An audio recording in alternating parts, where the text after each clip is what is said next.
we learned love before the age of 7. All of us did. We have this model, right? That we saw from our parents or caregivers. Probably wasn't perfect. Probably not. And we now have so much science and research behind what really works. And these communication skills, these connection skills, when you master them at home and in your personal life, they have such a huge impact on your career and on how you handle your finances and how you connect with your children and your community. It actually is possible to be in a relationship and to not fight. And it's just a skill that takes practice and commitment, repetition. And we created what we referred to as a relationship death ritual. And we killed off the old version of us to create space for something new if we wanted something new.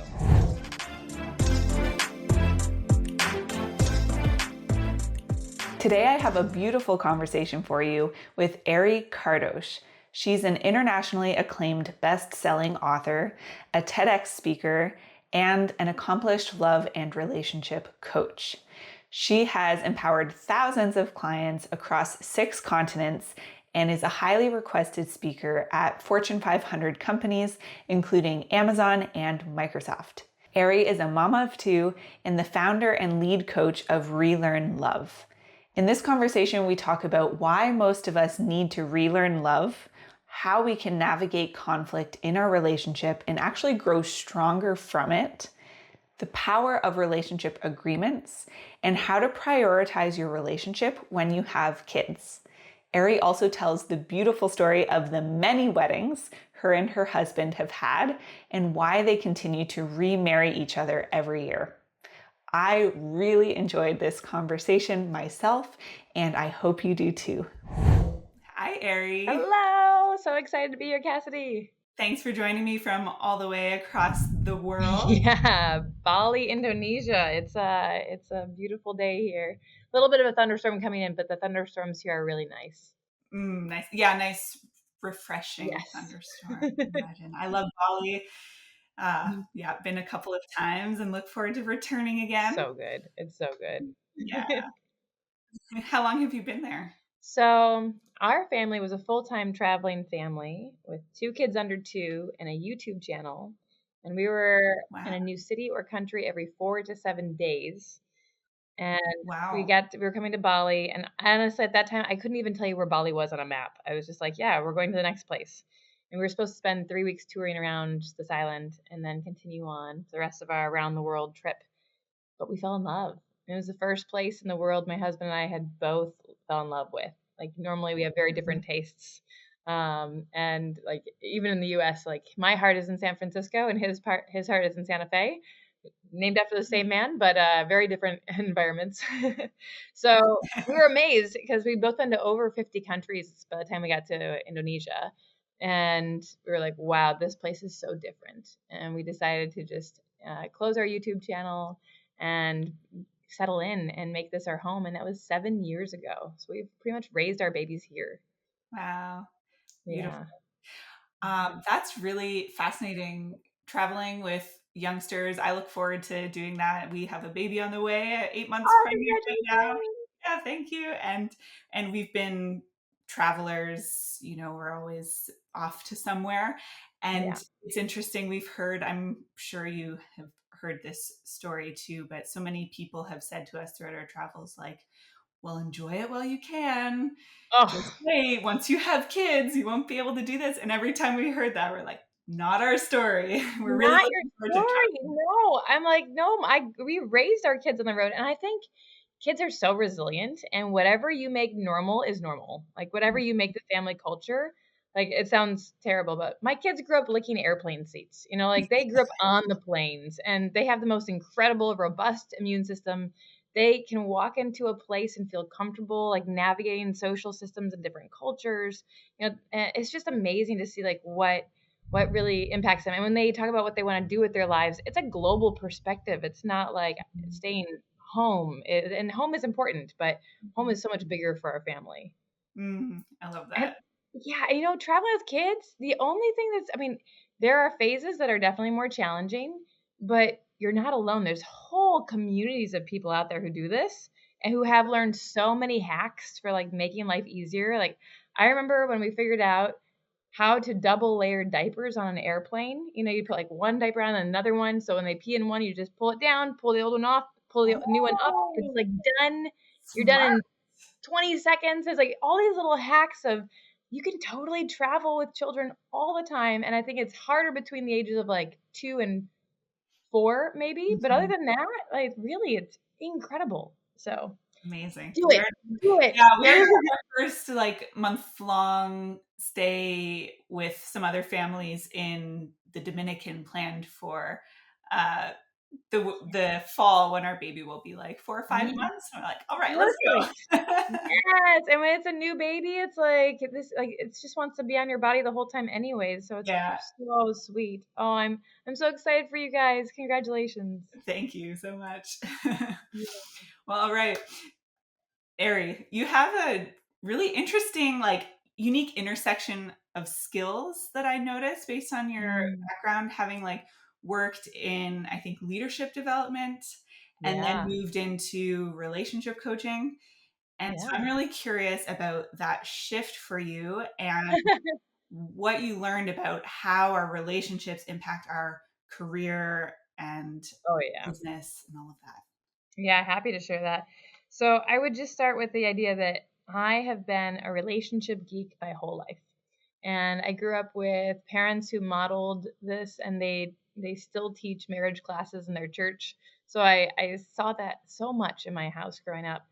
And I was super curious. So my undergraduate degree I got in sexual psychology, and then decided that I needed to go do business, international business. Went to the world's #1 international business school at the time, and then ended up getting hired into a very special leadership development program at Amazon.com. So I did leadership development for about 5 years there, and I loved it. Learned so much. Um, but I'd just say, like in the process of working with my executives, I learned just so much about when time and trust is established, how they would start to open up to me and start sharing things that were more personal. Mm. And I asked consent to coach the whole person, not just from a leadership development perspective, really looking at leadership at home too. And when we started looking at matters of the heart and how people are connecting with people they love, there was this persistent loneliness, whether they were single and they were lonely, or they were in partnerships that just were struggling and there was this loneliness. So it was really fascinating just to start bringing in my other skills and talking about, okay, like let's learn about communication, connection, intimacy. Let's really go into it. And what I found is that when there was a little bit more focus on the bedroom, that people would come to work with more drive and clarity and happiness, and just like this amazing ripple effect happened in so many of the teams. So it's like, okay, well, if I focus on the bedroom, I can have impact on the boardroom, and that is so much more fun in my world. So how do I keep doing this? And the answer just kind of evolved, like opened up over time. So by day, I was doing leadership development, and then evenings and weekends, I was getting referred out and coaching executives at Microsoft, Apple, Google, Boeing, SpaceX, Relativity, soon Hollywood actors. They just started like kept on going. I'm like, wow, okay. Well, I don't think I want to keep my day job. Like, I think I want to stop this. So I quit my job, traveled the world for about a year teaching and speaking, and wrote my best-selling book. And then and really decided like this is what I want to do. So I launched my company, which is called Relearn Love. And it really is a focus on how we can learn about love and all these skills we learned love before the age of 7. All of us did. We have this model, right? That we saw from our parents or caregivers. Probably wasn't perfect. Probably not. And we now have so much science and research behind what really works.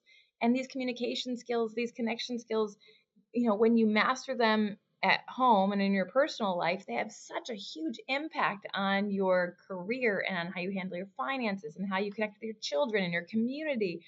It's absolutely wild. So it's like, well, this is really what I want to focus on. And I have loved doing it ever since. And I still go into a lot of corporations, especially working with employee resource groups and leadership teams and saying, let's learn these skills and really like support the whole person so that you can get more out of your leadership team and out of your organization. I love it. So that was how the transition happened. I still keep a foot in each of these spaces. But I think it's just the whole person from a leadership leadership perspective and self-leadership perspective is so crucial when you look at the love component. Yeah, there's this like a false dichotomy, right, with the work-life dichotomy that somehow our work and our life are separate. And Yeah. how could that possibly? It's all our life. Everything we do Yeah. is life.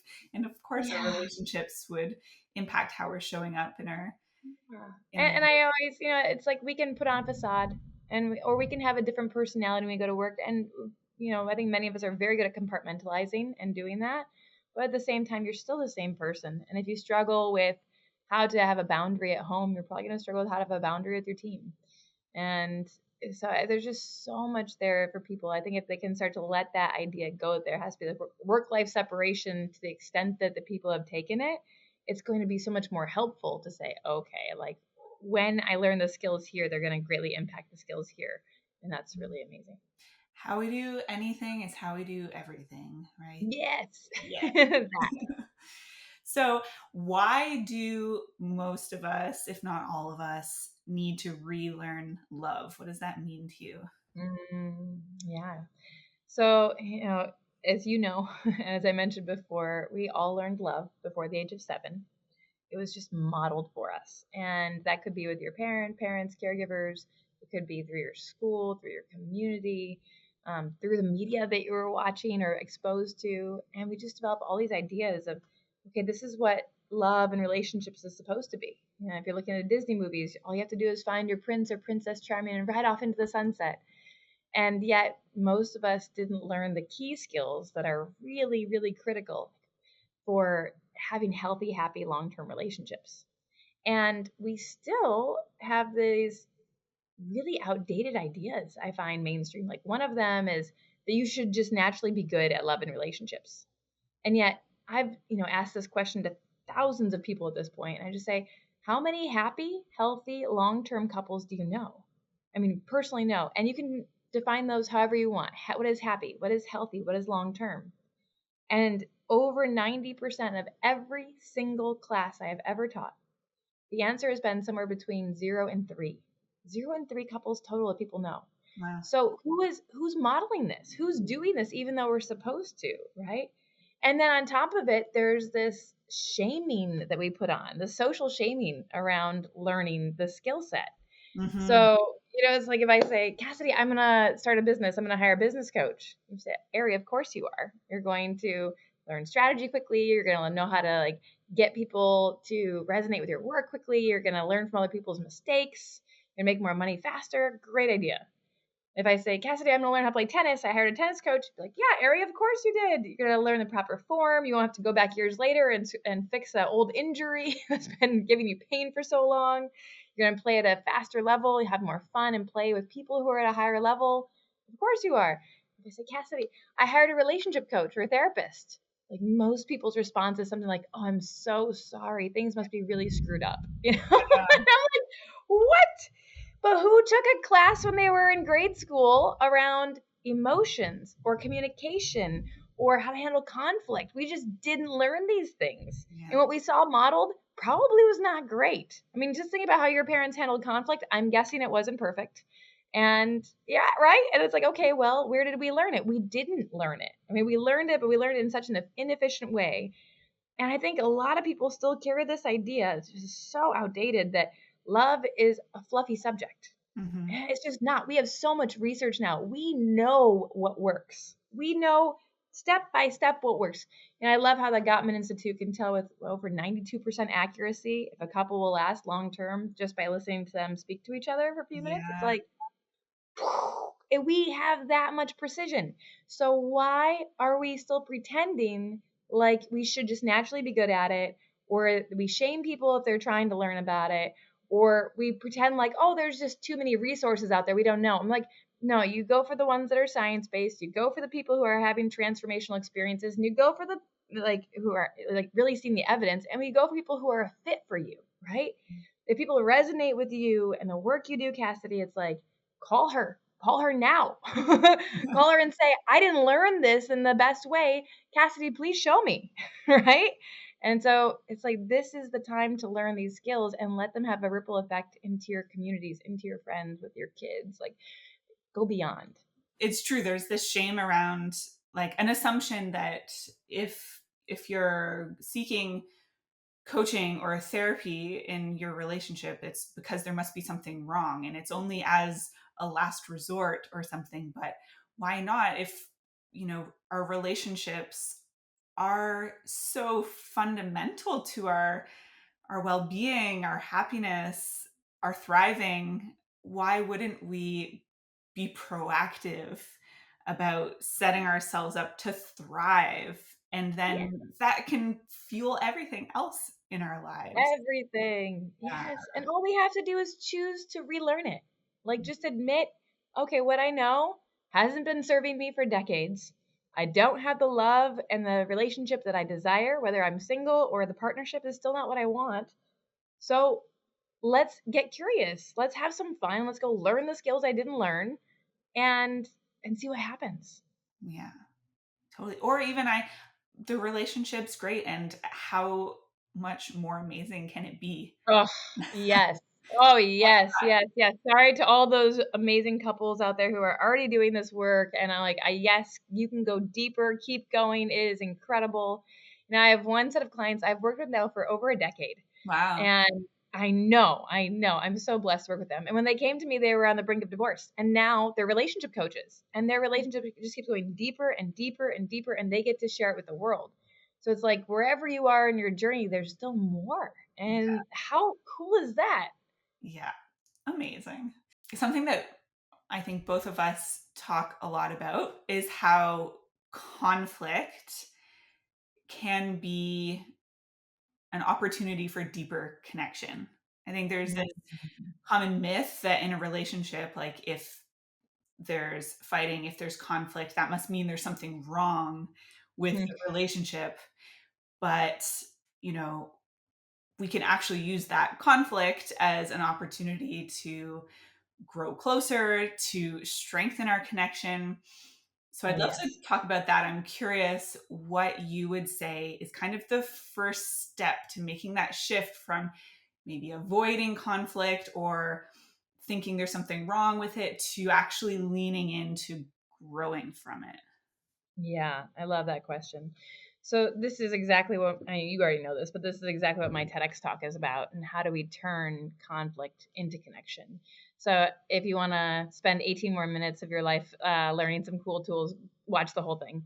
But I will say this: like the first step is just having this awareness that you just said of, whoa, conflict doesn't have to mean that there's something broken, because every single relationship is going to have three phases. It's going to have conflict, it's going to have the repair, and we're going to have harmony, disharmony, and repair. I'll put it that way. So we have got, most of us think about, a great relationship, I'm going to be in harmony all the time with my partner. And that's a really nice phase, but we don't hang out there for a long time, most people. Like what we like to do is we like to go back to feelings that remind us of our childhood. And a lot of times that means like we want to get our partner's attention. Like just like we have little tantrums, right? When we're kids, we want to get our partner's attention and we want to feel similar to how we felt growing up. And a lot of times those are different emotions than the harmony ones. So we do things to have the conflict. And oftentimes we're attracting partners who are going to have these old wounds from their childhood that match our old wounds in such a perfectly nasty way that we're going to be pushing on each other. And just knowing that that is going to happen. And in this space, you get to choose, you both get to choose. Do you want to be the poison for each other, or do you want to be the medicine? And if you want to be the medicine, it really is learning new skills and saying, I want to develop this ability to, when the disharmony comes, to be able to move quickly into repair and be the medicine. That repair phase is the magic sauce. I mean, this is where so much happens for learning about yourself, learning how to love your partner even when they're having a hard time and showing it maybe not in the healthiest ways, and how you can be with your own, I'm going to say trauma, how to be with your own crap without letting it hurt someone else, and staying in that together as a team and really being medicine so that you can get back into harmony and hopefully stay in a harmony phase a lot longer. And that's beautiful. And then when the disharmony is coming, you can recognize it. You're not afraid of it. You know how to handle it, and you can move quickly into the repair again. So it's just a cycle. we're welcoming the cycle and understanding that things that might take you a week to sort through and be disconnected from now can take you 20 minutes. And it's like, wow, it's so refreshing. And each time you go through it, you learn a little bit more. You heal a little bit deeper. It's so good. Yeah. Yeah. And that's a really great point as well. Like, you can get better and better and better at navigating this conflict where, like you said, things that might have taken a week, you can repair in 20 minutes or less, and where conflict doesn't escalate to the point of it being a big rupture, where you can spot this disharmony at a much earlier stage where it doesn't actually even need to turn into something big. Um, Yeah. and that's something that I like to bring attention to this, because I think there's another common belief that fighting is an inevitable part of relationships. Mm. And from my perspective, yes, conflict is inevitable. We're two different people with two different perspectives of the world, two different everything, Of course, Yeah. we're going to see things differently. We're going to have some conflict, some disagreement. But I from my own experience, it is possible to get to the point where conflict doesn't have to equal fighting. Conflict doesn't Yeah. have to equal arguments. Yeah. Yeah, so I just want to like put that out there, that actually Yes. it actually is possible to be in a relationship and to not fight.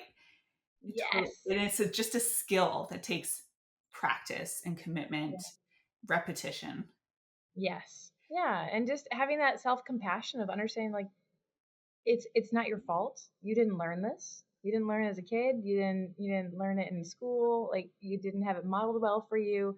And you were pretty much told that you're already supposed to be good at it. And so just having some compassion of the idea of, like, oh, I actually didn't learn this, and it's not my fault. So now I get to go learn this, and I get to change the way I'm being. Hey, I'm popping in to tell you about the program that Matt and I created for couples, the Conscious Intimacy Program. The feedback we get from couples who take this program is amazing. Just the act of committing to the program together and starting those first few lessons is enough to bring a whole new vibe to your intimacy. This program will help you create a whole new approach to intimacy. It's not just about sex, but also about building a foundation of deep connection and great communication that will support your relationship to thrive. So if you're ready for a relationship reboot, or you want to take your sex life to the next level, then find the link in the description for the Conscious Intimacy Program and dive in. And that's amazing. How great is it when we get to do something differently that's going to make our lives so much better? Especially when we get to do it together. That's the fun Yeah. thing about the relationship work, is you don't have to do it alone. And it can be really fun when you just decide to do the work with curiosity and with like some play, just Yes. like to be It's going to be experimental. fun. And then you can really, it can be fun. You don't have to do it alone. So I was listening to your book, Relationship Agreements, which was great. Highly Mhm. recommend.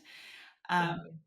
And I'm curious, I think when a lot of people hear relationship agreements, Mhm. might think about like rules or Yeah.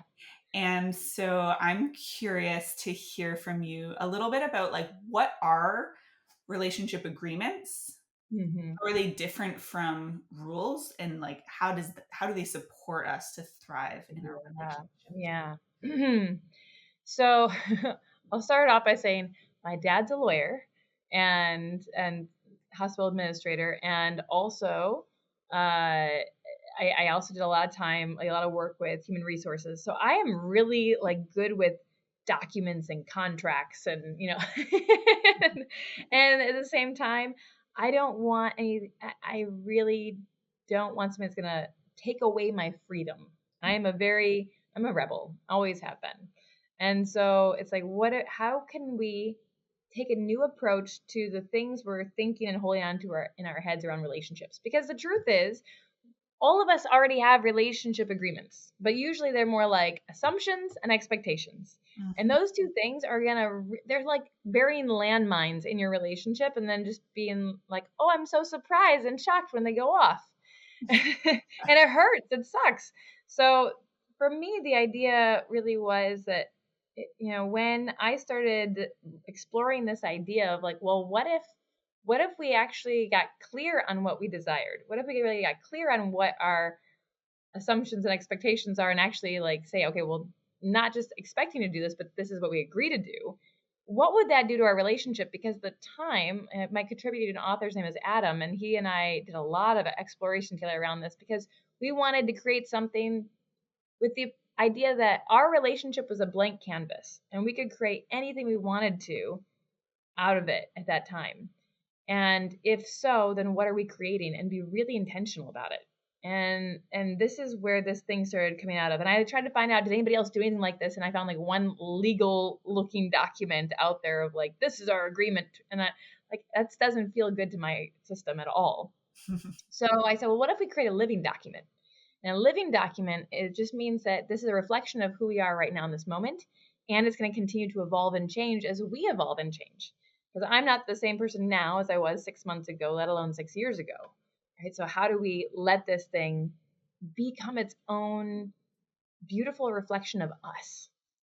And it's not legally binding and it's not going to be used as like rules are usually based on a power imbalance, right? And there's punitive measures being taken when you screw things up, right? So it's not that. These are two equal adults consenting to this is what we want, and we're just getting clear on it. How and in that clarity is both safety and freedom. Now you know. Now you're not like walking on eggshells trying to figure out like, is this going to be okay with my partner? Is that the way they want it done? Why didn't they do it this way? It's like you just know.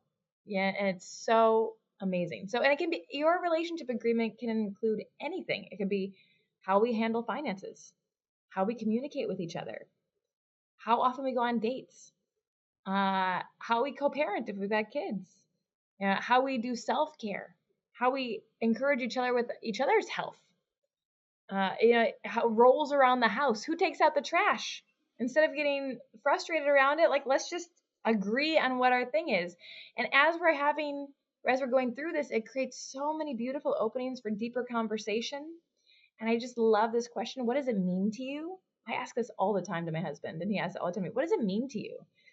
Something that seems really simple isn't. And I have a really great activity I might want to share later on. But what does it mean to you? And when you ask somebody to do something like, hey, can you take out the trash? There may be meaning behind it. There may be a story from childhood that they're remembering.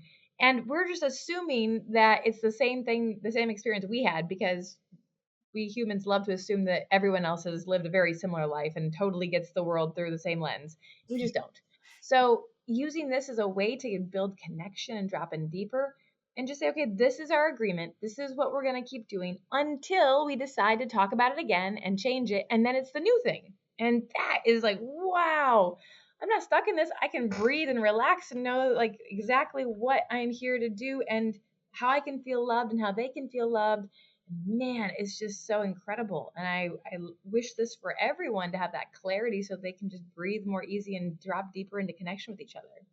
Yeah, beautiful. And any conflict that arises as you resolve it can lead to an agreement so that Oh, you can yeah. avoid that same conflict spiraling. And that's how you avoid like just going through the same patterns over and over again, is that not only do you work through the conflict, but at the end you look at, okay, now what needs to change to Yes. avoid us going through this same thing again, Yeah. right? And so that can update the agreements, and now we know Yes.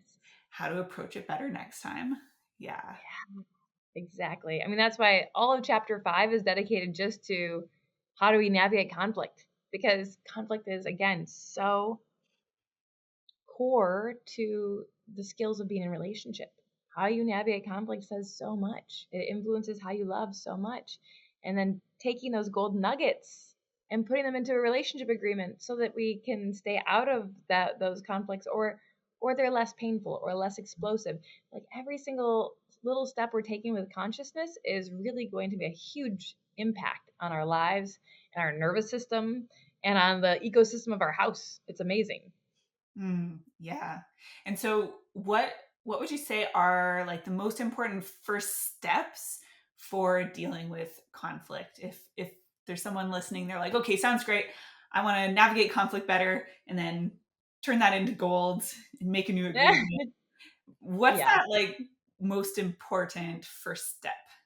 Yeah. I'd say I'm going to give two. One is, first, be curious about the fact that you don't know how to fight.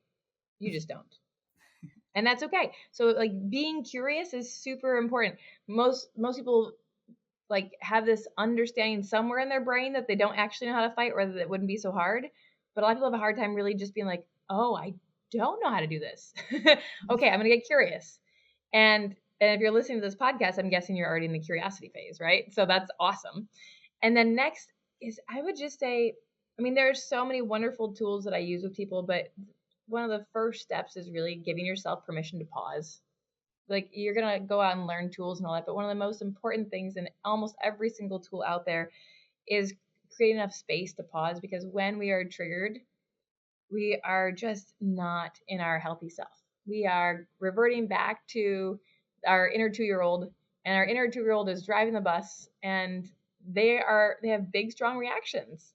They're going to go into their fight, flight, freeze, or fix mode, right? And that is their job. That is their, and but we don't have to let them drive the bus. So how do we just pause and breathe? So when you feel that that trigger coming up, give yourself permission to pause. I mean, again, going back to chapter 5, they're going to have all sorts of step-by-step of like, here's how you can do a timeout, and what does that mean, and how do you really set yourself up for success with your partner for taking a timeout so they don't feel abandoned or triggered by you taking a pause. Or in the TEDx, it talks about how you can pause and breathe and just begin to expand your awareness beyond the 2-year-old, right? And into your current self, and remembering your beloved and that they're on your team. So there's lots of different techniques, but almost all of them begin with giving yourself permission to pause. And maybe that means you use the socially acceptable thing of, I need to pause, I have to pee, and go to the bathroom and shut the door and just take a moment to breathe and be with yourself and decompress away from the situation and come back into yourself so that you can use tools. And then you got to go out and learn the tools that really work. And that's where I just want to say this too, like, even as a relationship expert, I still can't see my own stuff when I'm in it. Like when so my husband and I have, ever since we got together, we have worked proactively with at least one coach or therapist, because we can't see our mess when we're in it. And that's okay. I'm not here to be perfect. I am here to learn how to love better. And I'm learning that all the time. I was talking, even yesterday, I was talking to my husband. We just had our wedding anniversary last week. And I was talking to him in the kitchen. I'm like, you know what? I don't know if there's any greater way to do the work, like the personal development work and the self work and the healing work, than to be in long-term relationship. Like, it is so hard and so rewarding. And parenting is probably close there, but it's not the same, because at least with parenting, you're like, but they're little. Oh, but they don't understand. I got to teach them. And with my husband, I'm like, why are you acting like a 2-year-old? You know, and it's like, we get to, or why am I acting like a 2-year-old? You know, so really having that outside perspective is crucial, because you don't know what you don't know. And having somebody who can hold that space for you and call each of you lovingly on your BS and say, wow, this is what I see you doing. This is what I see you doing. Let's find a way so that you guys can find each other again. You're not each other's enemy. You just are thinking that, and you've got to get over that idea and come back to the idea of like, oh, we have medicine for each other. And this can be the healing thing for us as long as we lean in and keep leaning in, even when it's hard. Oh, yeah. Love it. Yeah. And like you said, that pause is so important. And that's how we can have any chance of getting out of thinking each other is the enemy. Because when we get into that fight or flight, everything narrows and we just see like a predator across from us and go into this defensive or attack mode. And so that pause is just so important. I teach a framework for navigating conflict that's called MASTER framework. And that's an acronym. And the M, the first step, is for moment. Take a moment. Oh, yes. And that's where, again, the agreements come in, because that works really well when you have agreed that this is how we're going to approach moments when conflict arises, so that you can say whatever your shared language is, whether it's a timeout symbol or whatever you decide it is, or if you just say, I'd like to take a moment, you have this pre-agreed upon Yes. protocol, and okay, yes, this is a good thing if we take a moment, right? Like, yeah, because and here's the other thing is like, yes, yes, and some people are like, oh, it's really awkward to follow a protocol, and I just want to say, you're already following a protocol. You already have co-created something that you guys are doing on repeat regularly, and you have a protocol. It's just not working. Yeah, and you have a lot of practice with it. That's why it doesn't feel awkward. Yes, exactly. So when we have something like, what was the acronym? Master? Master. Yeah, so when we have an acronym like Master and we have a tool, we got to practice it enough to get over the awkward phase and choose to do this tool together. 10 times in, all of a sudden it's not so awkward and you're getting the results you want and you feel more seen, heard, and loved. It's like, oh, why were we so resistant to learning this? And then it becomes automatic. Slowly, the more you choose the new way, that old pattern, like literally those old neural pathways from that old pattern, they actually start to disintegrate, which I think is the coolest thing. As you carve the new ones and they get stronger with every repetition, and the old ones start to just disintegrate away. And eventually this new protocol process that felt so awkward at the beginning now feels as natural as spiraling into a fight used to feel. So, but it takes that, conscious like dedication to getting through the awkward phase at the beginning, for sure. Yeah. You mentioned that your wedding anniversary was last week, I think. Last week. Yeah. And I hear you and your partner have some unique ways of approaching your marriage. I'd love to hear about that. Yeah, we're weird, but I love it, and I love it. So my husband's name is Jamin Patel, and he's also an author, speaker, and coach, and just phenomenal human being. But I'm definitely biased. And and when we got together, we decided that we didn't want to do the traditional "till death do us part" wedding. And especially with seeing what the divorce rates are around the world, it didn't feel like something we could promise each other, even with great intention, right? And so he said, what can we choose? And so we made a commitment to stay together as long as we serve each other's highest good and growth. And every year, sometime during the calendar year, we will pause and check in and say, how are we doing? Like, let's do a little state of the union, a little pulse check on how our relationship is doing and how we as individuals are doing, because there are three different entities, right? It's like me, him, and our relationship. And just tune in and say, is this still serving? Is this still serving us? Is this still serving the world? Is it still serving our family? For us to be in union in these ways. And it has been really, really incredible to be so intentional and conscious about this, and to just be able to say, what else needs to shift? Like, how are we approaching certain things, and is this true for us? And one of the things we've had a lot of fun with is then if we are like, yeah, this is great, let's do it again, then we get married. We have another wedding. And it's not on the same day every year. We get married anytime during the calendar year when it feels right. And that has been so fun. We've had so many different kinds of weddings. Our first one was up in the high Sierras of Santa Fe, outside of Santa Fe, and it brought in a lot of different traditions, Celtic traditions, Native American traditions. Like, it was a big circle outside. It was wild and beautiful and amazing.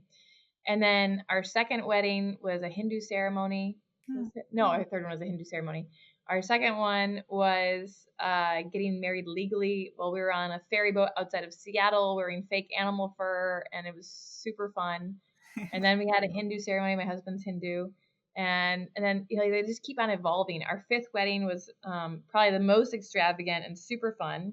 And I can show you, I don't know if it'll come through on the screen, but here's a little picture from our 5th wedding. Oh yeah. Yeah. And, it was very much around, we live in Bali. And so we did a traditional Balinese wedding. But what was super cool was that because we don't get married on the same day, I was able to surprise my husband. So I just said, "Hey, on your birthday, I would like a whole week. Like, I want to take the week off, and like go on an adventure for your birthday." He said, "Okay." And for months beforehand, I was planning this, and it was during COVID. So COVID in Bali was very different than COVID in most of the rest of the world. Our bigger problem was starvation, not Yeah, COVID, I the disease. heard that was really rough because they depend on tourism so heavily. 80% tourism based population and economy. And so, yeah, it was a really interesting time to be here. Anyways, coming back. So I got to plan this amazing wedding because people needed work, right? And these epic villas were available and people like just needed work. So I was able to ask for people to come in and bring in the traditional attire for us for the wedding and all the things. So on this birthday, we drive down to this other part of the island, and it's a whole family, and the kids, the dog, everybody is going on this trip. And we pull up to this beautiful resort. He has no idea where we're going. And there's wedding in Balinese tradition. There's these wedding gates that are massive that go outside the front of a house when somebody's getting married. And there's these big wedding gates now that are out. And he's like, "What?" And I get out of the car and I get down on one knee and I ask him to marry me again. And he started crying. And I was like, "Right now on your birthday." And he's like, "What?" "Okay, yes." And we walk in, and like our babies are still babies, maybe nap. So he's like, "I'll put the kids to sleep." So he goes and put them down for a nap in this beautiful place, and he walks back into this room where I'm in, and I'm getting all like this traditional makeup and hair and all the things, and it looks just like the characters from the Ramayana movies that he grew up with from the Hindu stories, right? And it was like this reenactment of his childhood heroes. And he was, "Whoa, this is incredible." So I was like, "You get to get dressed up too." And they had a whole thing for him. And he was just like blown away and in tears again. It was just so sweet. And then we get ready. And I think he was just thinking we'd have a little like ceremony together. But then 65 of our friends start showing up, all in traditional Balinese attire. And we have this amazing ceremony with like all the traditional is hours long with the priest and all these cool rituals we did, and it was catered with local food, and then we had like a fire pit thing, and we had dancing on the stage over the ocean. It was just so magical, and that was like our 5th wedding, and it was awesome. And then our 6th year, we were like, "I don't know if I want to do this again. Like, I don't know if I want to do this relationship again." Like, we are in a tough place because at that point, there'd been some sort of big transition and development with our children, and they were more independent, and we weren't needing to be as focused on co-parenting. And we had discovered that we are not each other's like matches in terms of, wow, we have everything in common. Turns out we were pretty much exact opposites except for a love for travel and co-parenting, which is not and eating good food, which was not what we thought when we got started in this relationship. We thought we had way more in common, and it was super challenging. And so we started really we really dug into looking at what's going on. What are the stories that I'm holding on to about you that are not helping this relationship? What are the stories I'm holding on to about me that are not helping this relationship and about us? And we got a lot of support. And then we went off to this volcano in Bali, and with 2 of our closest friends as witnesses, and we created what we referred to as a relationship death ritual. And we killed off the old version of us to create space for something new if we wanted something new. And it was wild because when we finished, it felt like I could see my husband with fresh eyes again, and he could see me again. It was so beautiful, and we chose each other again, and we chose to get remarried then and there. And it was just absolutely healing and profound. And from that moment, we just have had a deeper depth. Now, this year will be our 10th wedding, and because remember, our anniversary is a first wedding, but our wedding happened anytime during the year, and we're gonna get married this year, and it'll be honestly the first time our parents have ever met, because it's just not happened that we've gotten to do that. We've lived abroad and many other challenges. We both have been disowned by our parents at different times for choices we've made in our lives, and Jamin was disowned by his mother when he chose to marry me. And so there Mm. was all this stuff. And now so much healing has occurred over time, and it's incredible. So this is the year. This is the big year where our parents get to meet and our families get to bond and we get to choose each other again. And that feels really magical. Wow. Thank you for sharing all of that. That's so beautiful. I love the idea of getting married again and again. It's so fun. That's I'm inspiring like, to me, and it does sound fun, and I think I want to do that. yeah, Yeah. anybody can take it. You have my blessing. Go do it, and send me photos and tell me stories about how awesome it is. Yeah. And it's also, it takes a lot of the pressure off of I'm only going to get married once. I'm like, Mm. right, you can have a giant wedding one time. You can elope. We eloped one time. Last year we got married on a cruise ship off the coast of Turks and Caicos because we were speaking on a Carnival cruise together. You just have so much fun with it. Yeah. So I love that. And also the experience you shared about like when there was a transition with your kids getting more independent and then how that shifted your relationship and the need to like really revisit like what is this relationship like yeah, you know rediscovering each other. I think that's so important, and it's easy I think to go through transition phases in life and then just think like, oh, we're growing apart, but maybe not, maybe we just need to rediscover each other at this phase with yes, whatever has changed in our lives. Who are we yes, now? What do we want from our relationship now? So I think, yes. yeah, that. And it's okay if it's not. Just having a little bit of compassion for this idea that it doesn't have to be how you thought it would, Mhm. and it doesn't have to be how it began. In fact, it won't be.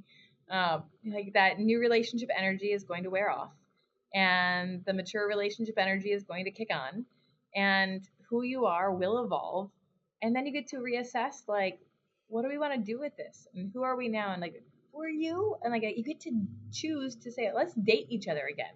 Let's Mhm. date each other with that curiosity of like, okay, like I don't, if I assume I don't actually know you, and I can set aside a lot of things I've seen you do, but understand who you are now and ask questions again and get really curious and explore each other's bodies in a new way instead of doing the routine thing that we know works. It's like, no, like what happens when we really shift into curiosity, even if it's for a set period of like, let's do a month of dating each other and really just have fun exploring, and from that place say, who are we now and what do we want our relationship to look like.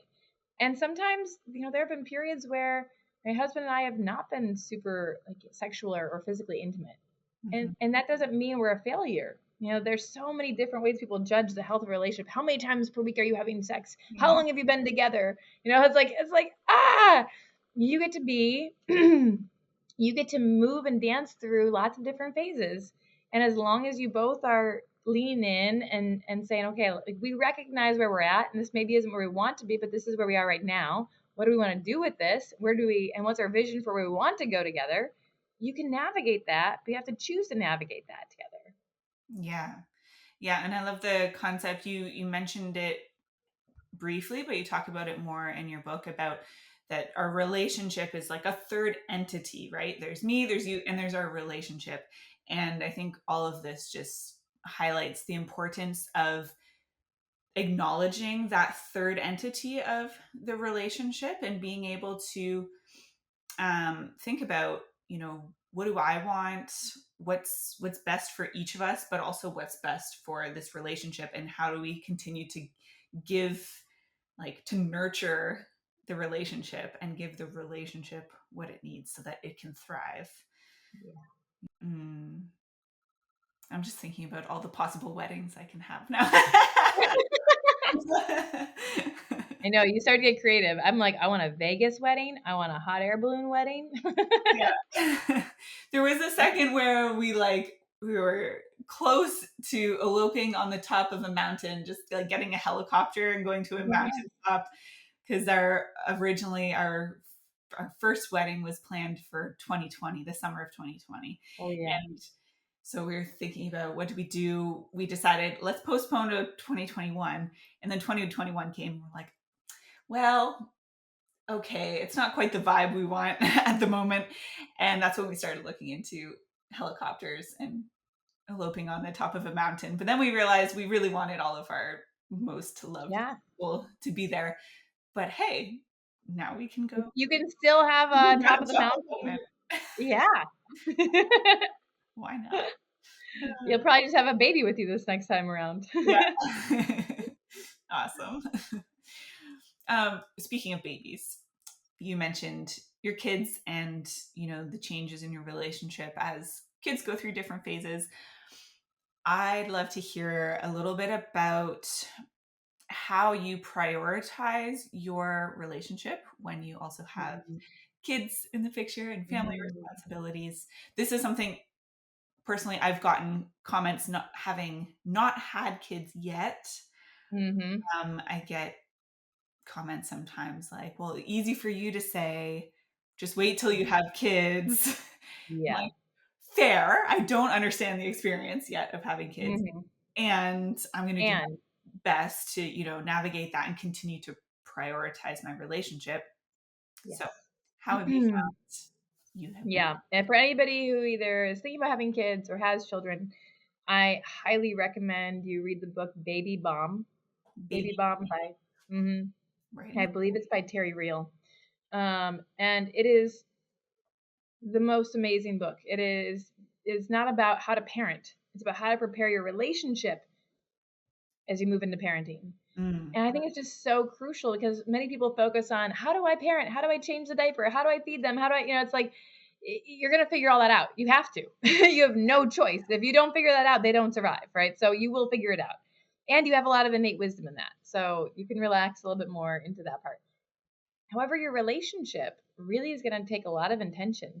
And remember, I just remind people like what you model now for your children in terms of a romantic, loving, teammate focused partnership is what your children will grow up looking for. So if you're modeling, I'm always too busy for love, I'm always focusing all my energy on being a mom or on being a dad or having a career, is that really what you want for your child? Like, is that really what you want? If you fast forward 40 years, is that really what you want them to be experiencing? Or do you want them to be experiencing a deep, loving, committed relationship with great teamwork and they feel supported? And the children feel so secure because they can see their parents modeling security and that love. Yeah. Like, it's just, it's night and day when a child feels safe and they don't feel like, we have boundaries. And it was so, like, I just think about, like, growing up, my child, my youngest, every time Jamin and I would hug each other, every time my husband and I would hug each other, our youngest would do his best to separate us. Like, he'd try to squeeze in between. Like, my youngest only wanted me all the time. Right. And so in a fun, playful, loving way, we got to physically model, like, we love you and you are welcome to join us in a moment, but dad and I are going to hug first. Like, this is daddy and I are connecting first. And then we want to welcome you into this. We love you so much. And we want you to be a part of this, but see this is really important that it's not just mommy and baby all the time. It's mommy and daddy, and we add baby too. And just like how our children feel so secure anywhere we go, like our home is everywhere. So our unit is our family. So what we are creating needs to have the stability in it and have that consistent love. And they need to be able to look and see the hierarchy and see that mom and dad are a team. And they're not going to try to pit us against each other. And we're not going to play that game. It's not like, I'm going to tell, oh, your dad this way, or go ask your mom about that. It's like, no. Like, we are going to have clear communication. We're going to have family meetings. We're going to be dropping in and making sure we're all on the same page. We're going to value your opinions as much as ours. And we're going to talk about why we're making certain decisions, even if it doesn't make sense to you. Right. But there is almost every day the kids get home from school and we have an instant family meeting of, what does everyone want to do tonight? What are your desires? What would your perfect family evening be? And then from that place, we listen and reflect, and then we make a plan together. And mom and dad still get to make the final decision, but everybody's voices are heard and honored. And we create all sorts of fun things from that all the time. But it really is, how do you come back to that foundation? Because children know, and if you are... it kills me that so many couples really focus on, I have to be the parent. That's my most important priority. And then the relationship is falling apart, and the stress is growing, and the fights become bigger. And then there's a story that starts to develop, if I have to stay together for the kids. Your kids know that you're falling apart. Your kids know that you're stressed. Your kids know that you're not happy. It's not hidden. No matter how well you think you're hiding it, it is not hidden. Their nervous systems know. So stop pretending and fix the relationship, or decide to have a conscious uncoupling that shows kids that you can make a conscious choice and still love each other and still love yourself and still be present for them in a very solid way that doesn't feel like they are unsafe in the home. Right? But you have to choose this and stop deluding yourself that choosing to put the relationship on the back burner for 18 years is going to be healthy somehow. Yeah. Yeah, I think it can be a convenient reason. Children can be a convenient reason to not be putting the energy and intention into a relationship. And unfortunately, it's very socially acceptable and a perpetuated story that, like, that's yeah, and how it is. yeah, and on top of it, our social system right now is not set up for couples to succeed with kids, especially. I mean, most parents now are living alone, raising their kids alone, also working under high stress, under high pressure, that don't have like the multi-generational models there to see or to support or bring in the wisdom. So it makes sense that it is extremely hard, and time is limited. Time is one of the greatest commodities we have, and that is limited. So when you are stressed, and your nervous system is shot, and you haven't slept very much, and you don't have a lot of help, of course something's got to give, and it feels like the relationship has the bandwidth, but you can only do that so long. You can only keep making withdrawals from your bank account so long before you have to put money in, or this is going to be a really big problem later on. But it doesn't have to be huge, crazy things. What we want to do is what you were talking about earlier. We want to break the neural pathways that are like just kind of going on autopilot. We want to do the things that drop you into deep connection and nourish your body and soul and your relationship as quickly as possible, so that you can keep going together as a team. And this is learning how to do things like be in your body and help each other ground. It's learning how to really get into deep connection through like ways of connecting intimately, whether that's through conversation or presence or sex or great conversation instead of the normal logistics we're talking about the kids. You got to drop in. And even if it's setting aside like 10 sacred minutes after the kids go to bed, that's better than just saying, I'm exhausted, I'm going to sleep. I want you to get your sleep. Honor that, but honor the relationship too. Find the and. It doesn't have to be an or. Find the and. We make almost all of our dates, like especially when the kids were younger, almost all of our dates were at like 2:00 in the afternoon when the kids were sleeping. And we'd have half of that time for us to be connecting and half that time for us to be sleeping next to each other and just co-regulating our nervous systems because we needed sleep. And like you can find the and. I ran a mom's program for a long time, and I just asked moms for 10 minutes a day. Or, like, I just want 10 minutes of your time a day for you to love on yourself. And it was so hard to convince moms that they could give themselves 10 minutes in a day. And it blows my mind and breaks my heart that we have drank this Kool-Aid from our culture that we have to be super moms. We have to do it all and be it all. And self-sacrificing is going to somehow serve our family. In the end, we're going to burn out and be resentful and be martyrs, and it's going to break us or create a really miserable environment internally and probably externally in the home. It's like, what happens if you get to model healthy nourishment? What if you get to model, mommy is not going to engage in this power dynamic fight with a 2-year-old. Mommy's going to step aside for a minute or tap in a parent, or whatever it may mean, or mommy's going to take a self-care date. Like my kids know, like I have a solo date at least once a week where I just say, it's mommy's solo date time. I'll see you guys later tonight. Daddy's got you. I love you. See you soon. And then I go out and I'll come back and I'll share, I went to a great coffee shop and I got to just read a book and maybe I went and got a massage, and I share what I did to take care of myself and celebrate that. And that is like so important that my kids see modeled, that I'm not constantly sacrificing for the family. I'm not constantly giving up who I am, because I don't want them to give themselves up when they're my age. I want them to know who they are and be so grounded in their relationship with themselves, their relationship with their beloved, if they choose that, and their relationship with their kids. Like these are all relationships that need to be managed and celebrated, but it starts with our relationship to ourselves first. I love that. Yeah. And it doesn't take a lot of time, like you said, both with our relationship with ourselves and with our partner. Just 10 intentional minutes every day Yeah, can go a really, really long way. goes so far. Goes so Yeah. far. Yeah. And whether it's kids, family, or crazy work schedules, whatever it is, like everyone you can find 10 minutes. You can find Yeah. 10 minutes. Yeah. It's very easy not to do, but really, Yeah. really, really nourishing, especially when you do it consistently. Yeah, and we did it. We really followed a lot of positive discipline parenting techniques for our kids when we were raising them when they were babies. Now we're still using them, but older versions. But positive discipline is amazing around how do we. It's based a lot around Adlerian psychology of helping children feel significance and belonging. And Mm. one of the coolest tools we got from that was this special time. And special time is 10 minutes every day with your child, full presence. Like put your phone away, be with them, whatever they want to do for that 10 minutes. And ideally, you're going to do it twice a day. It doesn't take a lot to have kids feel seen, heard, and loved. Give them 10 minutes of all of you. And guess what? We're all just big kids. Give your significant other 10 minutes of focus. What do you want to do for 10 minutes? What would feel really good? Maybe we can split it. 5 minutes, what do I want to do? 5 minutes, what do you want to do? And then let's like really just drop into that space and be together.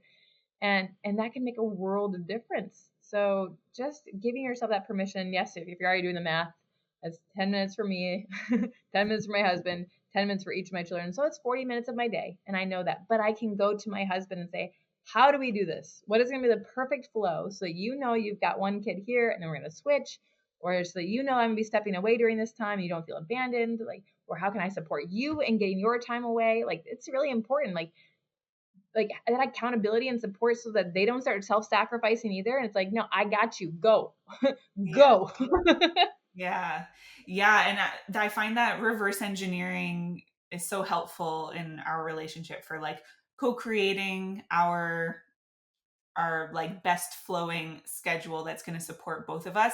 And we revisit it often, like especially because we travel, so every time we're going on a trip and it's like, okay, what are our days going to look like? How are we going to structure our days? What are we going to build in to make sure that we're both doing all the things that make us feel great and keep us thriving, and that our relationship is getting its time and we're making time for, how much time do we want to spend working? How much time do we want to, like, just really being intentional and kind of doing that reverse engineering together.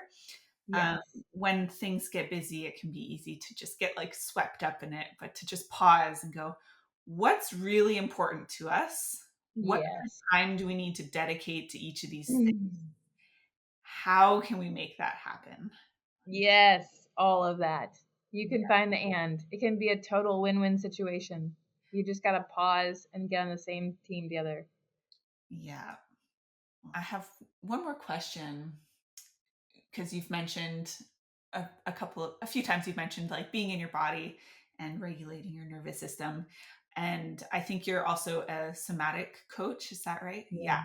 Yeah. So I'm curious to hear from you about how important is it and how does it help us in navigating conflict and in deeper connection to have awareness of our body and to be able to listen to our body's signals. Yeah. I feel like our culture in general celebrates so much the cognitive skills we have. And that is beautiful. And I don't want to downplay that. And that's a part of us, right? And tuning into our bodies and our emotions is just so important for us to be a whole human. And there's so much intelligence in all these different systems and how they play together. I would I think it's people are starting to understand the wisdom of the body more and more, but there's still this like separation of brain or body that I'm seeing happen, and they work together. Mm-hmm. And when one is taken care of and supported, the other one is taken care of and supportive. And so much of the time we let our brains kind of run wild. It's like we gave this human that has a lot of opinions a loud megaphone, and we gave him rights to never shut up and just tell everybody what to do. And he may not be the most experienced in the room, but we're still gonna just like let him keep talking. Which is a little bit like if that was happening in a board meeting, you'd be like, that dude is so annoying. Can like where is the CEO? Ask him to shut up and sit down, please. We have other things to do. And I feel like that is what's happening with so many of us. Whereas if we can turn our attention to looking at the whole system, especially the body, especially the nervous system, and saying, when I am grounded, when I can when I can really come into myself from a place of knowing that I'm not operating from a survival mode, but I can really ground and feel myself again and not just be looping up here or anxious about the last thing or just ruminating on the past, right? We have all these fears that just are constantly trying to run us. But when we can learn how to be in our bodies and breathe, pause, understand our emotions, and understand that emotions just want to be in motion, and they're messengers. They have beautiful messages for us. And when we stop trying to stop them and instead let them move, be with them, and then say, what do you want me to know? Like, what do you want me to know? That they really just want to, like, my kids and I are reading Harry Potter right now. They want to be the owls that swoop in and drop off the envelope and keep going. And it's like, but we so are like, quick, board up the windows. Don't let the owls in. If you've read the book, like the owls are gonna get in. They're gonna find a way in. and it's just like, yeah, how much resistance do we have to this? But like, let the owls drop off the envelope and keep going. And when we can do that, our brains automatically start calming down. These old patterns, these old triggers start calming down. We have more clarity. We have more peace in our lives, in our whole lives, not just our relationships, but our whole lives. So if this is a focus and of you and your family, like every morning I am modeling some sort of somatic practice. Even on my kids' checklist, there's morning movement, and they get to do whatever they want, to be outside and move their bodies and remember that they're not just going to be like in their brains all day, right? When we get to model that, when we get to model meditation or prayer or hitting pillows when we're feeling angry, right? Just letting emotions move in a way that's not going to hurt anyone else. It's okay. We tell our kids this all the time. It's okay to feel angry. It's not okay to let your anger hurt someone else. So your body has all this wisdom. It remembers everything. Anything that happened to you earlier, it's probably holding some trauma somewhere in your body from the things that have happened. Let that move. Let your body release it instead of adding more on top of it. And you'll discover a world of difference in how you can be authentically you and feel safe, how you can speak your truth, how you can hold boundaries that are really healthy, how you can tap into your inner wisdom and just know the next step, know the thing to say, know the way to connect to yourself and to others. Hey, if you want to connect deeply with your body, navigate your emotions with more ease, tap into your inner wisdom, and expand your capacity for pleasure, then I have just the program for you. Know Your Bliss is my online program that will guide you through a journey of using the power of self-love and pleasure for your healing, growth, and expansion. Join other women on the beautiful path of pleasure and purpose. You can find the link for Know Your Bliss in the description to learn more. It's phenomenal. But if you're trying to logic your way out of it all the time, it's going to take you a lot longer to get there. And it probably won't actually be the thing that lands for you and the other person. Mm-hmm. So my invitation is start looking at your system as a whole system instead of this or this. It's like, it's all of it. You are complex, and welcome that complexity. It's beautiful. Yeah. I think really that sense of inner safety that comes along with letting yourself just feel what's in your body, welcoming your emotions to be there just as they are and just to be felt. That safety is so, that in itself it's simple and so transformational. To just let yourself feel what you're feeling and to have that inner knowing at a body level that whatever I'm experiencing is actually okay. And it's like, then we don't have all this energy tied up in trying to control our inner experience. So it brings this sense of peace and, and the safety to know that I'm okay like I am actually. And yeah, it's beautiful. Also, I have to say, I cannot wait. And I know my husband, Matt, is also super excited to read Harry Potter to our kids one day because we're huge Harry Potter fans. And I can't wait. I read the first one, I think, when it first came out, but you have to understand, I grew up in a very conservative Christian home. Okay. And so I was tasked with reading it and then it was like kind of like a homework assignment to report back on how blasphemous it was. And to confirm that this is not a book we want in our family house. And so that's what I remember about Harry Potter is it is very blasphemous and sinful. And now I'm reading with my kids. I'm like, oh my God, I love these stories. I'm so glad that you're discovering Harry Potter. That's the amazing thing about kids too, right? It gives you a chance to just rediscover all of these amazing things. Amazing things. Yeah, it's so fun. It's so fun. And it's great. So anyways. All right. Last question that I love to ask everybody. If you could have the whole world's attention for a minute, what is it that you would want everybody to know? That the phrase that's coming to my mind very clearly is trust in love.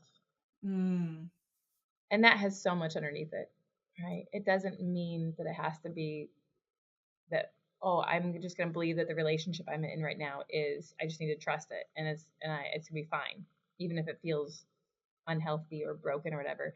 It's really tuning into love of self and the greater sense of love and acting it out of love instead of fear, and really lean into that and becoming aware of what is love really calling for right now. And if I can learn to really trust in love and move at the pace of love, this world would be such a different place. Such a different place. Yes. Oh, move at the pace of love. I love that. That's beautiful. Yeah. What a beautiful message. Thank you. Well, Eri, it's been so lovely connecting with you. Thank you so much for sharing your wisdom with us. And if anyone would like to find you and explore your work more, where would be the best place for them to go? Oh, goodness. There's so many wonderful places they can go. I would start with my website, which is relearnlove.com. On it, you're going to find access to all the things, right? There's free resources, free master classes. There's do-it-yourself programs. There's ways to contact me to work privately. There's access to my best-selling book and audiobook, and there's a link to my TED Talk. So there's all the things in one place. If you're on Instagram, I'm at Coach Eri Kardos, and I just love connecting with people. So if there's something that resonates with anyone out there, just send me a little message either through my website or email me, Eri@relearnlove.com. And I'd love to just hear like what's going on for you, what's present, how can I support you, or how can Cassidy support you? Like we are here for you, and just lean into the fact that I think for both of us, I'll speak for both of us, Cassidy, but I think both of us are really called to, this is our purpose, is to help people learn love in a whole new way that actually works and show you that you can have the love that you've been dreaming of. And you just have to learn, you don't have to, you get to be curious and learn a new way of doing so. So really trusting your instinct, if there's something coming alive for you now, or if it has been, if you've been like, I've been listening to Cassidy's podcast for so long and I haven't reached out, then this is the time. Reach out to Cassidy right now and just say, I don't even know what to say, but I just felt it, Or if there's something that's resonating with you about my style, and like we have similar passions, but maybe different styles. It's like, just say hi. We can begin the questions and help you navigate this. We really want it for you and for the next generation and for your community and for your leadership. Just take that step. Yeah, love it. And I'll put all of those links into the description so people can easily find them. Great. Well, Eri, thank you. Thank you so much for your time. Thank you for the beautiful work you're doing in the world to spread more love and to just help people love more deeply. Thank you so much, and likewise. Thanks so much for listening. If you enjoyed this episode, please leave us a rating and a review and share it with the people that you care about, because we can all use a little more love in our lives. Until next time.